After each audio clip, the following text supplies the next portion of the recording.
ورحمة الله وبركاته.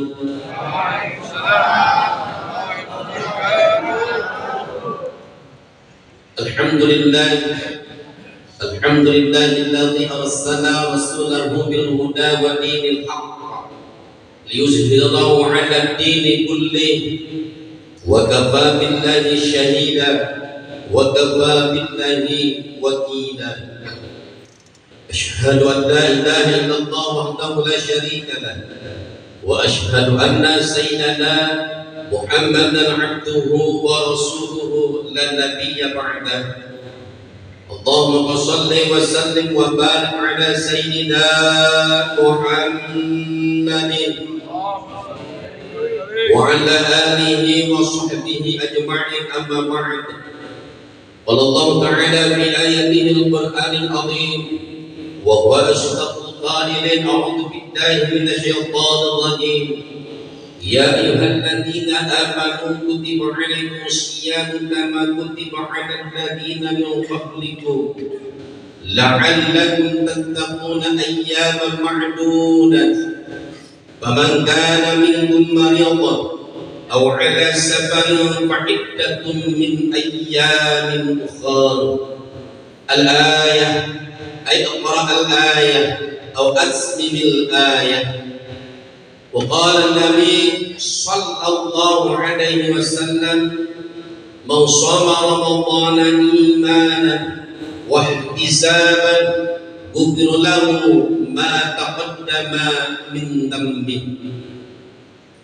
الحديث: صدق الله العظيم وصدق رسوله النبي الحبيب الكريم ونحن على ذلك من الشاهدين والشاكرين والحمد lillahi rabbil.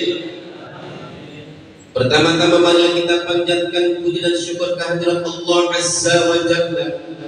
Salawat beserta salamnya semoga tercurahkan, tersampaikan ke hadirat kita panutan alam semesta baginda Nabi besar Muhammad sallallahu alaihi wasallam. Tidak lupa pula salawat yang kedua kalinya semoga tercurahkan, tersampaikan kepada para keluarga-keluarganya, kepada para sahabat-sahabatnya, kepada para tabi'in-tabi'innya, dan kepada kita sebagai umatnya. Semoga kita kelak di akhirat nanti mendapatkan syafa'atul uzma yaumal qiyamah. Amin Allahumma amin ya rabbal alamin. Hadratal kiram wal muhtaram fa'alimul ulama, para sepuh, para sepuh, aparatur pemerintahan dan tingkat RT RW dan seterusnya, wabil khususnya seluruh pengurus Masjid Baitul Ikhwan, wabil khususnya ketua DKM beserta jajarannya. Kita doakan semoga mereka senantiasa diistiqomahkan dalam kebaikan oleh Allah Subhanahu wa taala, dipanjangkan umurnya, diberikan kesehatan jasmani rohani oleh Allah Subhanahu wa taala, dan semoga kita semuanya jamaahnya pun diistiqomahkan dalam kebaikan, dan semoga kita diberikan kekuatan oleh Allah Subhanahu wa taala untuk menyelesaikan sisa kewajiban Allah Subhanahu wa taala, yaitu shaum Ramadan, sehingga pada saat yang nanti malam takbir nanti. Amin ya rabbal. Masih semangat Pak? Pak, masih semangat? Masih puasa? Ya, sekarang sudah pintar jawabannya. Kalau minggu pertama saya di sini, saya tanya, Pak masih puasa? Alhamdulillah, dengan jawabnya masih puasa. Saya bilang, ngaji di mana malam-malam puasa? Emangnya kita zaman Nabi Adam? Nabi Adam puasa siang malam, emang iya gitu kan? Kalau kita bisa, kira-kira Pak bisa puasa siang malam, puasa boro-boro gak bakal bisa kita mah. Betul, puasa kita mah sampai subuh sampai maghrib, itu juga dendamnya minta ampun kita mah. Betul. Dan semuanya yakin begitu ya. Buka puasa orang dendam beneran. Kalau jangan sore-sore pondok ada campur peduli. Ya, beneran. Ada biji salak beli, wah semuanya kumpulin dulu persis kata kecil. Pas begitu buka puasa, mohon maaf, minum air kan selesai kenyang betul. Itulah indahnya Ramadan, itulah bahagianya Ramadan. Maka Rasulullah mengatakan kebahagiaan kepada umatku dua, satu ketika kita Allah, ketika dia berbuka puasa, keduanya indah di Rabbi, ketika dia bertemu dengan Allah Zat yang maha kuasa segala-galanya. Insya mudah-mudahan kita semuanya dikuatkan Allah Subhanahu wa taala, amin ya Rabbal. Ibu bapak yang sama-sama dimuliakan Allah Subhanahu wa taala, pada malam ini sedang panjang lebar. Kenapa? Karena kondisi yang kurang begitu memungkinkan, ya. Bisa datang hari kecapean, ya. Maklumlah subuh, zuhur, gitu. Pesona-pesona alhamdulillah seluruh Jakarta Barat, Pusat, Utara, Timur, Selatan, alhamdulillah. Cuma yang paling berkesan Baitul Ikhwan. Beneran demi Allah, wallahi Baitul Ikhwan ada di hatiku. Insya mudah-mudahan kita kumpulkan bukan cuma di Baitul Ikhwan saja. Mudah-mudahan kita kumpulkan oleh Subhanahu wa taala di surganya Allah Subhanahu wa taala. Amin. Ya Rabbal. Ibu bapak yang sama-sama dimuliakan Allah Subhanahu wa taala. Ya. Malam ini saya tidak berbicara masalah ini tentang pahala, tetapi kenapa pada hakikatnya manusia diwajibkan puasa oleh Allah Subhanahu wa taala, sehingga dalam kitab Turatul Nasir dijelaskan bahwasanya yang namanya puasa tersebut ramdun, bahasanya artinya membakar diri kita. Halo. Puasa itu membakar diri kita, membakar dosa-dosa kita, membakar kesombongan kita. Makanya kalau lagi puasa jangan kaget Pak, badan terasa panas betul. Benar? Panas, otak pusing, itu kan badan lemes. Kenapa? Wajar lagi dibakar dosa-dosa kita oleh Allah. Pak. Ini Bapak tahu namanya besi, keras apa tidak? Sudah pasti itu besi itu keras. Ketika besi tersebut dibakar kira-kira meleleh apa tidak? Pasti meleleh. Sama kita pun. Kadang-kadang kita mendampingi kita ini lebih keras daripada besi, lebih keras daripada batu. Terkadang kita kesombongan kita yang membuat kita menjadi keras. Maka dibakar pada Ramadan ini. Apa asal-muasalnya manusia diwajibkan oleh Allah pada saat itu? Dalam diri manusia ada dua unsur. Ada berapa? Dua unsur. Satu ada akal pikiran, kedua ada nafsu. Kira-kira semuanya ada di sini ada nafsu? Ada. Kalau nggak ada nafsu kamu punya anak. Kalau nggak ada nafsu nggak ada yang kerja, betul. Kira-kira di sini ada akalnya semuanya? Semuanya pasti ada akal pikirannya. Kalau nggak ada akal pikiran, nggak mungkin Baitul Ikhwan akan berdiri semegah ini, betul. Nah, ketika Allah Subhanahu wa taala nih pertama kali Allah menciptakan yang namanya nafsu pada saat itu. Jadi Allah selesai menciptakan yang namanya nafsu, lalu nafsu ditanya oleh Allah Subhanahu wa taala, ya nafsu, wahai nafsu, man anta wa man ana, kata Allah. Siapa engkau dan siapa aku? Apa jawabannya saudara? Ternyata jawaban nafsu kita ini mohon maaf membangkang sama Allah. Kata nafsu kita, ana, anta. Aku ya aku, engkau ya engkau ya Allah. Tuh. Sombongnya yang namanya nafsu, sombongnya kerasnya yang namanya nafsu, sehingga baru saja diciptakan oleh Allah nafsu tersebut ditanya oleh Allah, siapa engkau dan siapa aku? Jawabannya, engkau adalah engkau, aku adalah aku. Marah Allah saat itu, marah saudara. Saking marahnya Allah, lalu Allah merendam nafsu tersebut selama 100 tahun di dalam neraka yang panas. Ini nafsu kita. Ini nafsu kita yang ada dalam diri kita. Direndam oleh Allah sehingga Allah marahnya sama nafsu tersebut, tidak mengakui bahwa Allah itu Tuhan, bahwa Allah itu penciptanya. Marah Allah direndam selama 100 tahun. Setelah 100 tahun itu nafsu diangkat kembali oleh Allah Subhanahu wa taala. Lalu setelah diangkat oleh Allah Subhanahu wa taala, ditanya lagi nafsu tersebut oleh Allah Subhanahu wa taala, ya nafsa man ana wa man anta. Man ana wa man anta, kata Allah Subhanahu wa taala. Yang kedua, jawabannya cukup menegangkan saudara dari nafsu tersebut. Kata Allah Subhanahu wa taala, wahai nafsu, siapa engkau dan siapa aku? Jawabannya apa saudara? Ternyata masih sama kayak yang pertama. Ana, anta, aku adalah aku, engkau adalah engkau, wahai Rabb. Masya Allah. Ini nafsu kita ternyata banyak. Makanya ketika nafsu yang ada dalam diri kita, lalu diri kita dikendalikan dengan nafsu, hancur saudara. Betul, betul. Pernikahan disertai dengan nafsu, selesai. Betul. Organisasi disertai dengan nafsu, selesai. Betul.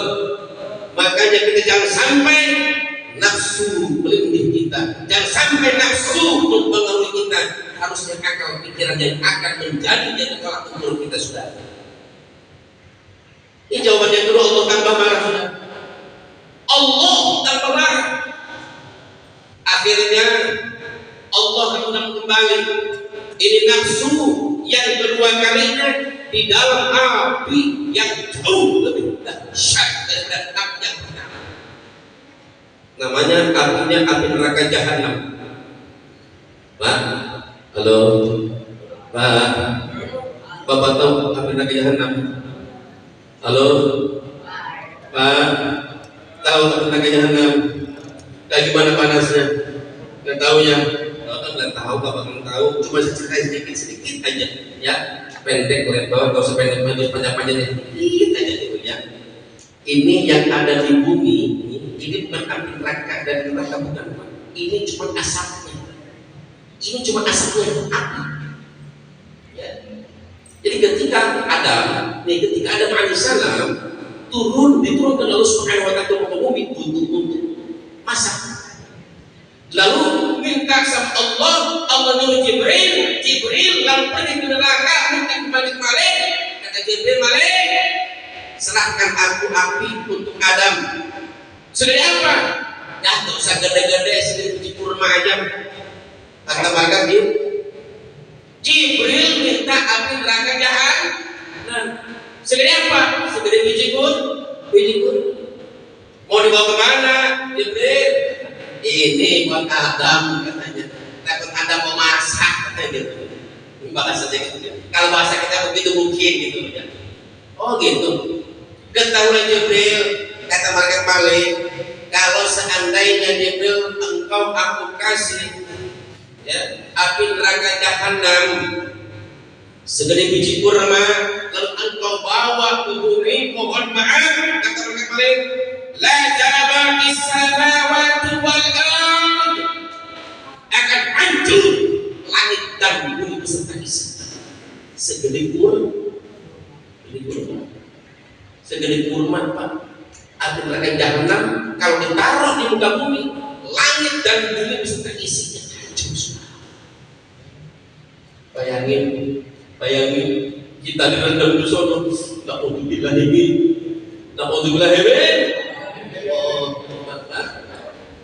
Kata Jibril, Malik, kalau memang begitu udahlah aku minta separuhnya saja. Separuhnya, ya.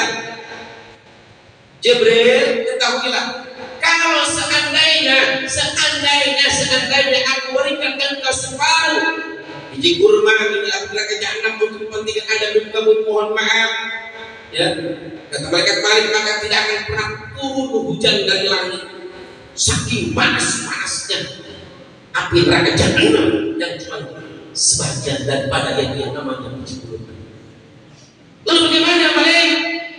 Gini aja sekarang, kamu bawa ini, ya, sebiji yang berbayam, ini juga yang sudah direndam beberapa ribuan tahun di dalam air.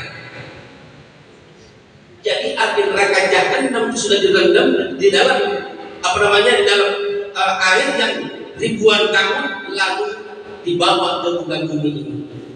Itu api neraka jahanam yang segede banyak biji batu. Itu kemudian direndam. Ya. Turun mereka Jibril, lalu Jibril naruh di atas gunung. Apa yang terjadi saudara?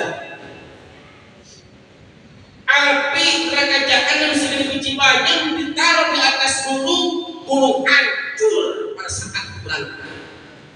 Hancur, sehancur-hancurnya. Dan pada saat itu gunung tersebut saudara mengeluarkan asap, dan asap tersebut nempel di bebatuan sampai saat inilah batu dan batu kalau diaduk menjadi api betul. Dan api itulah yang akan menjadi bahan untuk sehari-hari kepentingan kita. Adapun api neraka jahanam yang segede biji batu tersebut dikembalikan oleh Allah Subhanahu wa taala neraka jahanam aslinya. Artinya apa? Artinya ini cuma asapnya lahar yang ada di perut bumi, yang ada di perut namanya gunung yang begitu dahsyat panasnya. Itu baru apinya, baru apinya. Masyaallah. Nah, nafsu kita itu direndam di situ selama kembali 100 tahun. Setelah 100 tahun kembali direndam oleh nafsu, lalu tanya kepada Allah Subhanahu wa taala, "Ya nafsa, dua kali engkau aku rendam dalam neraka, di dalam api yang sangat dahsyat sekali panasnya. Sekarang aku mau tanya, man engkau wa man ana? Siapa engkau dan siapa aku?" Kata Allah Subhanahu wa taala. Apa jawabannya? Baru nafsu mengakui, "Ana abduka at-ta'im wa anta rabbi." Ya Allah, aku adalah hambamu, aku adalah ciptaanmu. Aku tidak mampu di hadapan engkau, aku tidak berdaya di hadapan engkau. Berarti engkau adalah yang mencipta. Baru ngakuin, baru ngakuin. Nah, disitulah asal muasalnya kenapa manusia diberikan kewajiban oleh Allah Subhanahu wa taala untuk berpuasa, supaya manusia bisa memerangi hawa nafsu yang ada dalam diri masing-masing. Ayo kita berusaha puasa tinggal beberapa hari lagi. Besok kita yang ke-22 ya. Yang ke-22 puasa insyaallah untuk nanti kita puasa cuma 8 hari lagi. Ya, kurang lebihnya kurangnya ya kira-kira 8 hari lagi.